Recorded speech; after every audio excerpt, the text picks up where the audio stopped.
Hello everyone, welcome back to Shivi Studyship. और आज हम पढ़ रहे हैं मेडिवल इंडियन हिस्ट्री, जिसे लिखा है सतीश चंद्रा जी ने। आज हम डिस्कस कर रहे हैं चैप्टर नंबर 10, और चैप्टर नंबर 10 में हमारा आज का टॉपिक होने वाला है north west and north India, जिसमें हम बात करेंगे अलग अलग जो रूलर्स आए थे। जैसे कि सबसे पहले जो किंगडम यहाँ पर आया है वो है द शर्कीज, फिर लोधी सुल्तान्स के बारे में, और फिर कश्मीर को हम अपने नेक्स्ट पार्ट में डिस्कस करेंगे। ओके, तो चलिए अपने चैप्टर को स्टार्ट करते हैं। जैसे कि हमने लास्ट हमारे काफ़ी सारे चैप्टर्स में देखा था कि दिल्ली के ऊपर अटैक किया जाता है, जो तैमूर होता है वो भारत पर अटैक करता है। और इस समय जो दिल्ली में कौन सी डायनेस्टी रूल कर रही होती है, तो वो कर रही होती है तुगलक डायनेस्टी। और तुगलक डायनेस्टी में कौन सा रूलर होता है, तो वो होता है सुल्तान महमूद तुगलक। ठीक है, सुल्तान महमूद तुगलक का ये टाइम होता है। और जब तैमूर भारत पर अटैक करता है, बेसिकली जब दिल्ली पर वो अटैक करता है, तो यहाँ से जो महमूद तुगलक होता है वो भाग जाता है। और वो कहाँ जाके शेल्टर लेता है, गुजरात में। गुजरात में जाके वो अपने लिए रहने के लिए, मतलब हम बोलता है, क्योंकि दिल्ली में तो खतरा लगता है उसे, तो वो वहाँ से भाग आता है। लेकिन उसके बाद गुजरात से फिर वो मालवा जाता है, मतलब जगह जगह वो घूम रहा है शेल्टर के लिए। By the time he decided to return and the prestige of the throne of Delhi has been shattered. कुछ समय बाद उसको लगता है कि जब तैमूर यहाँ से वापस चला जाता है कि मैं वापस दिल्ली जाऊँगा और जो भी मेरा थ्रोन वगैरह था मैं वापस से उस चीज़ को हासिल कर लूँगा।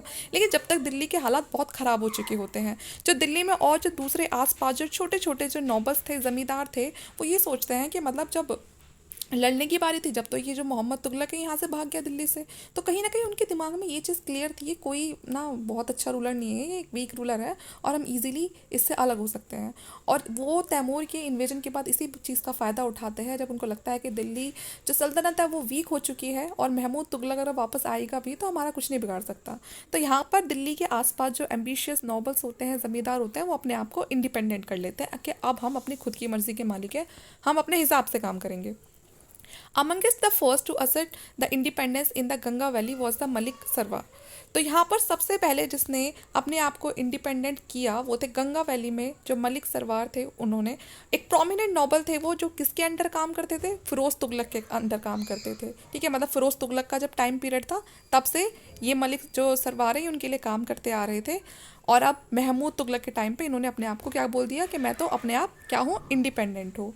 Malik Sarwar had been the wazir for some time, ये वज़ीर भी रह चुके थे। ठीक है, और जिस टाइम पर ये वज़ीर थे, इनको कौन सा एरिया दे रखा था इनके अंडर, तो वो एरिया था, तो ये वज़ीर पर ही रह चुका था। And this had been the nominated to the eastern area, और इसी के चलते इसको ईस्टर्न जो एरिया था वहाँ पर इसको एक टाइटल देकर, मलिक उस शरक करके एक टाइटल देकर वहाँ पर इसको वो जगह दे दी थी कि ठीक है अब से तुम यहाँ पर रूल करोगे।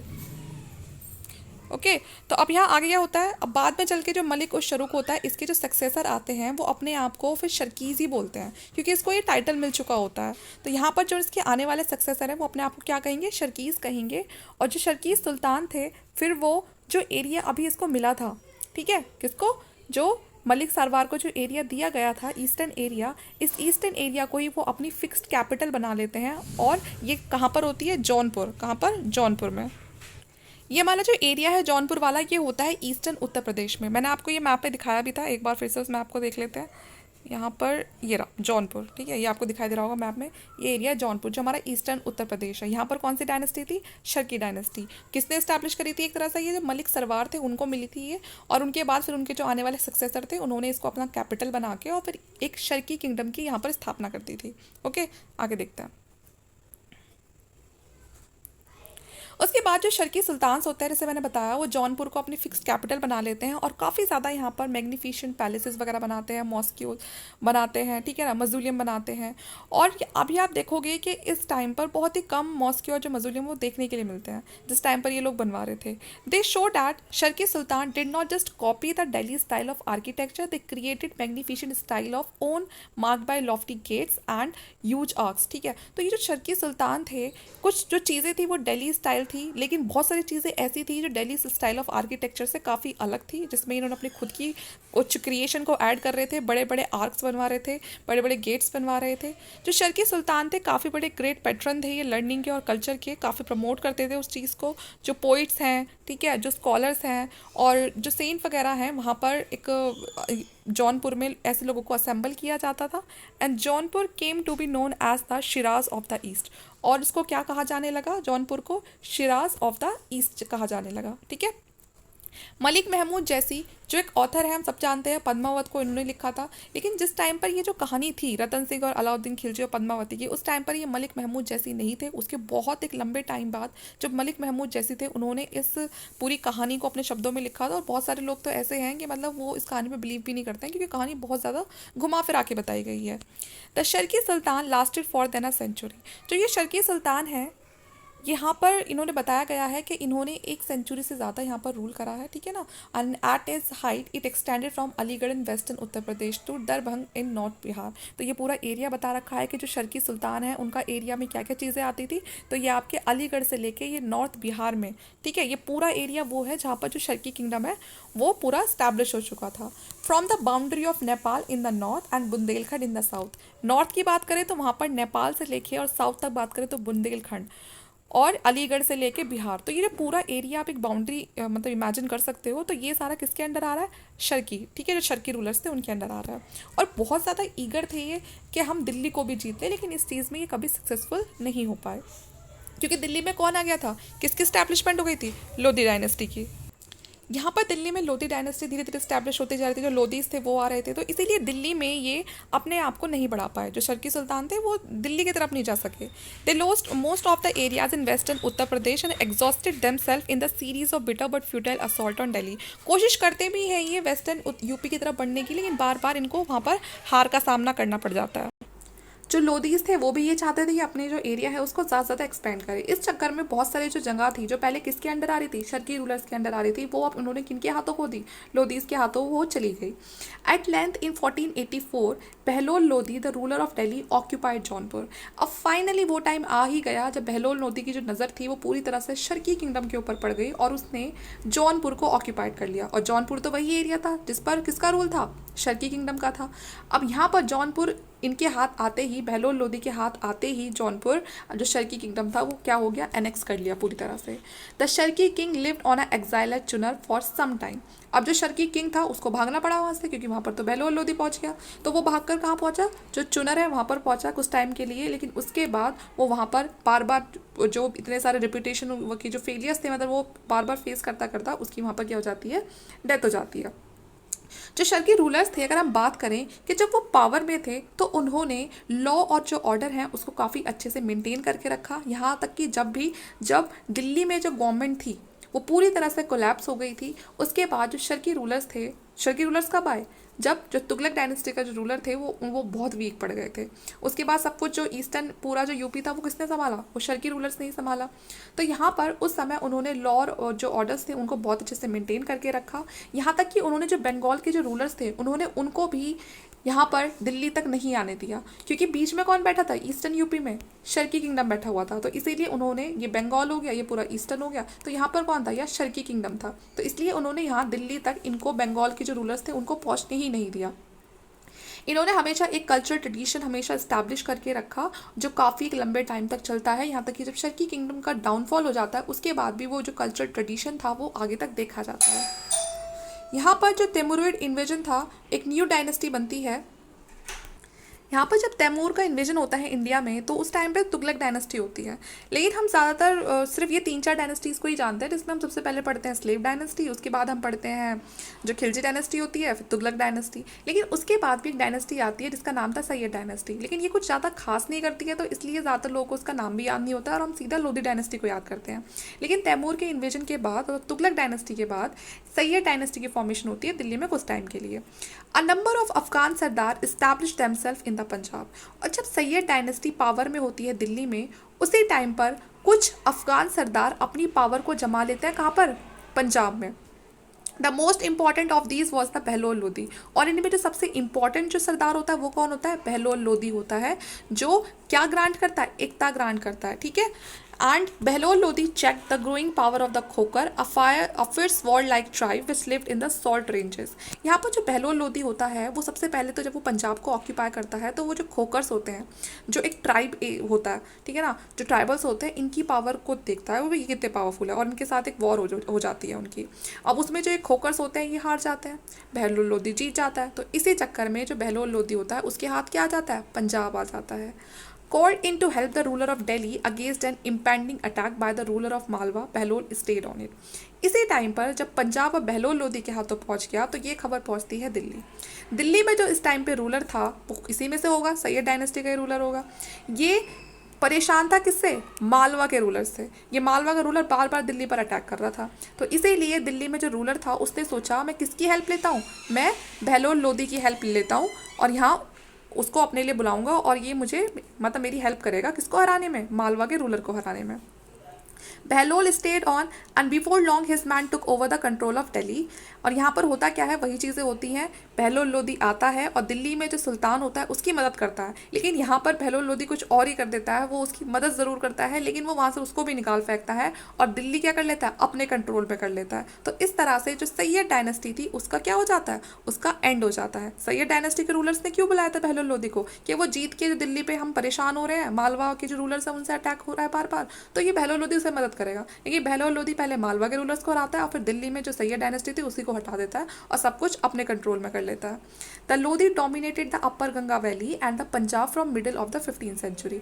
अब जो अपर गंगा वैली थी और जो पंजाब था वो किसके हाथों आ गया, वो लोधी डायनेस्टी के हाथों आ गया। ठीक है, अब तक जो भी हम दिल्ली में जितने भी रूलर्स देखते आ रहे थे वो सारे मुस्लिम ही थे, और लेकिन अब जो ये रूलर्स आएंगे ये भी मुस्लिम थे, लेकिन दोनों में फ़र्क क्या था, जो पहले जो रूलर्स थे वो सारे क्या थे, वो टर्क है ना, वो टर्क्स थे। लेकिन अब जो ये लोधी डायनेस्टी के जो मुस्लिम रूलर्स थे ये कौन थे, ये अफगान्स थे। तो समझ रहे हो दोनों में फ़र्क। ठीक है, वो सारे के सारे कौन थे, वो टर्किश थे और ये अफगानीज थे। Afghan formed a large group in the army of the Delhi सल्तनत। तो अफगानिस जैसे ही ये सारे आते हैं तो बहलोल लोधी एक बहुत ही तगड़ी अपनी बड़ी सी आर्मी बनाता है, क्योंकि अब उसको दिल्ली पर रूल करना होता है।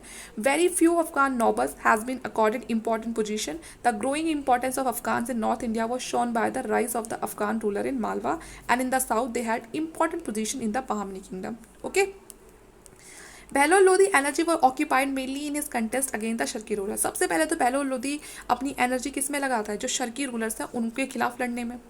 Finding himself in a weak position, Bahlol invited the Afghan of Roh to come to India so that they would get rid of ignominy of poverty. अब यह शर्की रूलर को अगर हराना था तो बहलोल लोधी को ये बात पता थी कि जो ये शर्की रूलर है काफ़ी स्ट्रॉन्ग है, इनको हराना इतना भी आसान नहीं है, मैं अकेला नहीं हरा पाऊंगा। तो इसीलिए ये अफगान्स में एक मैसेज भेजता है। और अफगान में उस समय क्या होते थे, अफगान में कोई बहुत ज़्यादा शान शौकत वाला एरिया नहीं था, वो बड़े बड़े कबीले होते थे। ठीक है, और वो बहुत ज़्यादा कोई अमीर नहीं होते थे, कहीं ना कहीं अगर आप इंडिया के कंपैरिजन में देखें तो बहुत गरीब होते थे। तो वहाँ पर ये जो बहलोल लोधी था मैसेज भिजवाता है कि जितने हो सकते हैं उतनी मेरे मदद के लिए यहाँ पर वो कबीले आएँ और मैं बदले में क्या करूँगा, यहाँ इंडिया में उनको हाई पोस्ट पर मैं उनको रख लूँगा। ठीक है, और इस गरीबी से उन्हें बाहर निकाल दूँगा। ठीक है, और ऐसा ही होता है, बहुत सारे जो अफगान्स होते हैं वो यहाँ पर आते हैं भारत में उस फरमान के साथ, क्योंकि सबको लगता है कि यहाँ कुछ नहीं मिला, चलो वहाँ चलते हैं, वहाँ अच्छा हो जाएगा।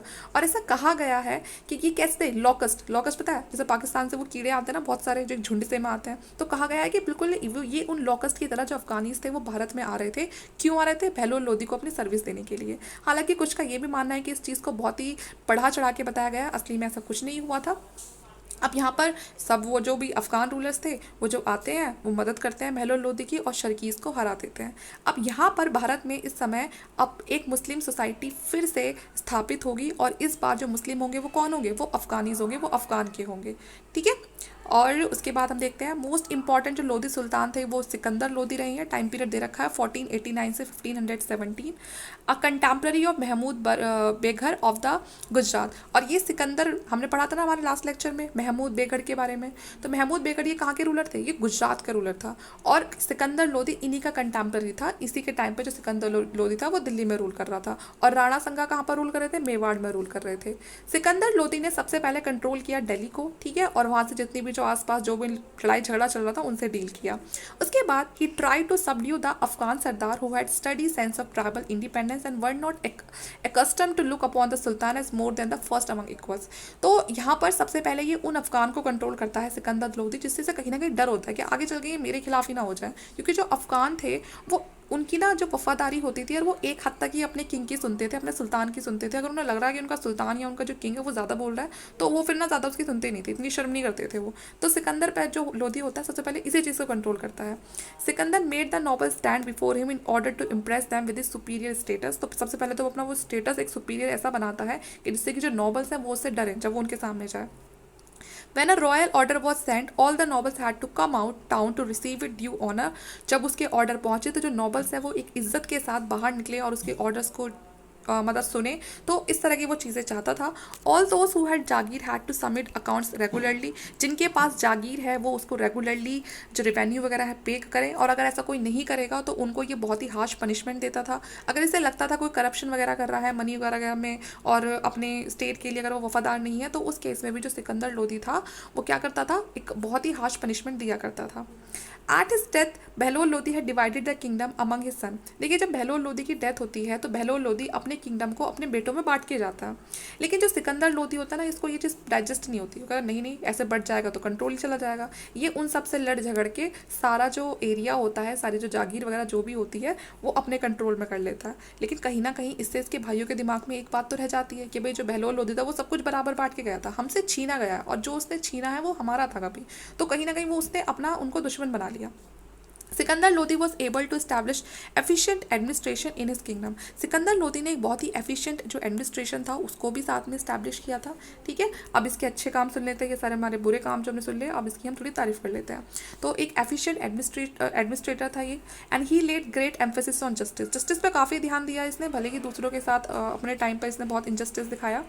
And all in highways of empire were made safe and robbers from the and the bandit. यहाँ पर इसने जो रोड की सेफ्टी को लेकर बड़ा ध्यान रखा, क्योंकि पहले चोरी चकारी रास्ते में लूटपाट जैसी चीज़ें बहुत होती थी, तो इसके लिए इसने जो रूट था उसको सेफ बनाया, जो सभी चीज़ों का प्राइसेस था उसको फिक्स करा और कम से कम उसको इतना चीप रखने की कोशिश करी कि हर कोई इसको खरीद सके।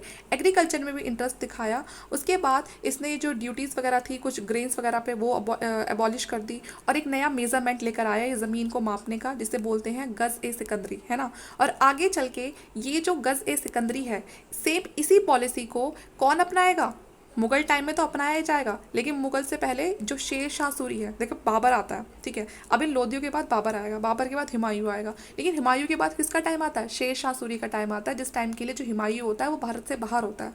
फिर शेर शाह सूरी के बाद फिर वापस से किसका टाइम आएगा, अकबर का आएगा, फिर से मुगलों का टाइम आ जाएगा। तो जो शेर शाह सूरी था इसने सारी वही पॉलिसी अपनाई थी, ये गज़-ए सिकंदरी वगैरह, जो अभी कौन कर रहा है, सिकंदर लोदी कर रहा है। तो उसकी जो पॉलिसीज़ थी वो इतनी अच्छी थी कि आगे चल के भी जो दूसरे जो किंग है वो इसको यूज़ करेंगे।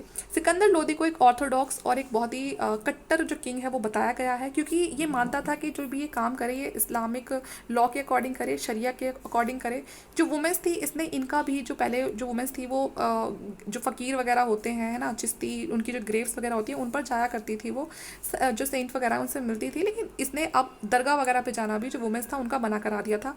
हिंदुओं पर वापस से जजिया लगा दिया था, ठीक है, जो ब्राह्मण से उसको इससे बस अलग रखा था, और बहुत सारे जो हिंदू टेम्पल्स थे उसको डिमोलिश करवा दिया था। और ये चीज़ तो हर बार देखी गई है, बहुत ही कम ऐसे मुस्लिम रूलर्स रहे हैं जिन्होंने जो हिंदू टेम्पल्स उनको नुकसान नहीं पहुंचाया, वरना कुछ ने इसको डिस्ट्रॉय कर दिया, कुछ ने उनको मॉस्कियों में कन्वर्ट कर दिया। जो सिकंदर लोदी था काफ़ी ज़्यादा ये ग्रांट देता था, जो स्कॉलर्स थे, फिलोसफर्स थे, ठीक है, उनको, और टाइम पर, और चाहता था कि इसकी कंट्री में अलग अलग जो लोग हैं वो उसके कोर्ट में आते थे, जो ये लर्न मैन थे, स्कॉलर्स थे, जैसे कि अरेबिया, ईरान, यहाँ से इसके कोर्ट में आते थे और ये इनको पूरी रिस्पेक्ट दिया करता था। Due to the sultan's effort a number of Sanskrit word translated into Persian. सुल्तान के एफर्ट की वजह से, मतलब इसके एफर्ट की वजह से बहुत सारे संस्कृत वर्ड ऐसे थे जिनको पर्शियन में ट्रांसलेट किया गया, और इसने इंटरेस्ट दिखाया म्यूजिक में भी, बहुत सारे संस्कृत वर्ड्स में भी जिनको ट्रांसलेट किया गया पर्शियन में। ड्यूरिंग इस time a large number of Hindus took to learning Persian, और इसी के टाइम पे बहुत सारे हिंदूज ऐसे भी थे जिन्होंने पर्शियन जो लैंग्वेज है उसको सीखा, और फिर उसको सीखने के बाद इसके कोर्ट में उनको बहुत अच्छी पोजीशन दी गई। The process of cultural rapprochement between the Hindus and the Muslim continue apace during his reign. तो इसके टाइम में जो हिंदू और मुस्लिम है उनका जो कल्चर जो मिक्सअप है वो देखा गया। सिकंदर लोदी ने अपना जो डोमिनेंट था वो धौलपुर, ग्वालियर यहाँ तक बढ़ाया, and it was during this operation that after careful survey and deliberation Sikandar Lodi selected the site for city of Agra. और बहुत सारे सर्वे के बाद आखिरकार इसने एक जगह ऐसी चुन ली जहाँ पर इसने अपना जो सबसे इंपॉर्टेंट साइट थी उसको बनाया, जिसको नाम दिया गया सिटी ऑफ आगरा। और सिटी जो थी आगरा की उसको कब फाउंड किया गया, तो 1506 में। तो क्वेश्चन आ जाता है कि आगरा को का फाउंडर कौन है, तो कौन है, सिकंदर लोदी। आगरा को कब इस्टेब्लिश किया गया, तो 1506 में। यहाँ इसको चुनने का जो मेन मोटिव था आगरा को, वो क्या था, वो इसलिए नहीं था, आज तो हम आगरा को जानते हैं ताजमहल के नाम से, लेकिन जब तक तो ताजमहल नहीं बना था, तो इसका जो आगरा को चुनने का मोटिव ये था अपनी कैपिटल के लिए, क्योंकि जो आगरा था वहाँ से एक तो ये राजस्थान को कंट्रोल कर सकता था, जो ईस्टर्न राजस्थान है, और दूसरा ये मालवा से गुजरात तक का जो रूट था उसको भी कंट्रोल कर सकता था। In course of time Agra become the last town, और जैसे कि इसने अपनी आगरा को इतना चुना है तो पक्का वो से ये एक लास्ट टाउन तो बना के ही रहता, तो इसीलिए ये जो आगरा है ये आगे चल के एक बहुत ही बड़ा टाउन बन के निकलता है और लोधीस की सेकेंड कैपिटल बन जाता है। ठीक है,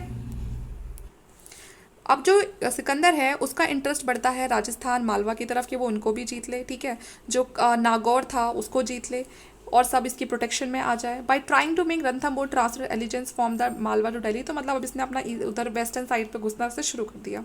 अब आगे चल के सिकंदर लोधी का ही सक्सेसर आएगा इब्राहिम लोधी। ये भी कैंपेन चलाता है मेवाड़ के खिलाफ, which had been noted earlier was reapers, लेकिन मेवाड़ में उतनी तरह कामयाब नहीं हो पाता है क्योंकि यहाँ पर मालवा में किसकी पावर थी, या मालवा में पावर थी राणा। ठीक है, the extension of his power toward Agra and Bayana, prestige और conflict between Mewar and Lodis, तो हमेशा मेवाड़ और लोधीस के बीच में चलती रहती थी क्योंकि वो एक वहाँ पर हिंदू है, वहाँ राजपूत है, और यहाँ पर कौन है, यहाँ पर लोधी हैं जो अफगान से, और ऐसे कभी बनती तो थी नहीं क्योंकि वो भी अपने आप में पावरफुल थे, ये भी अपने आप में पावरफुल थे।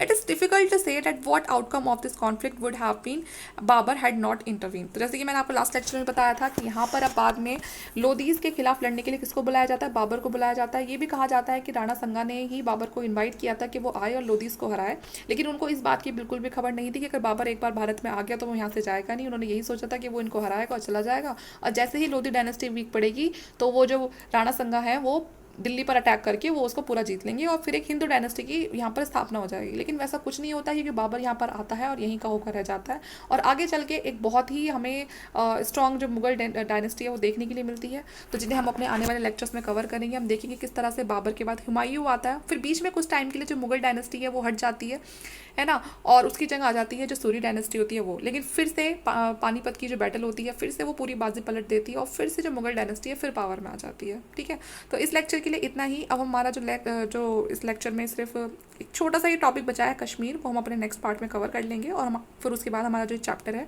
पूरी तरह से कंप्लीट हो जाएगा। ठीक है, तो इस लेक्चर के लिए इतना ही। अगर आपको वीडियो अच्छी लगे तो प्लीज़ लाइक करना, शेयर करना और चैनल को सब्सक्राइब कर लेना। Thank you.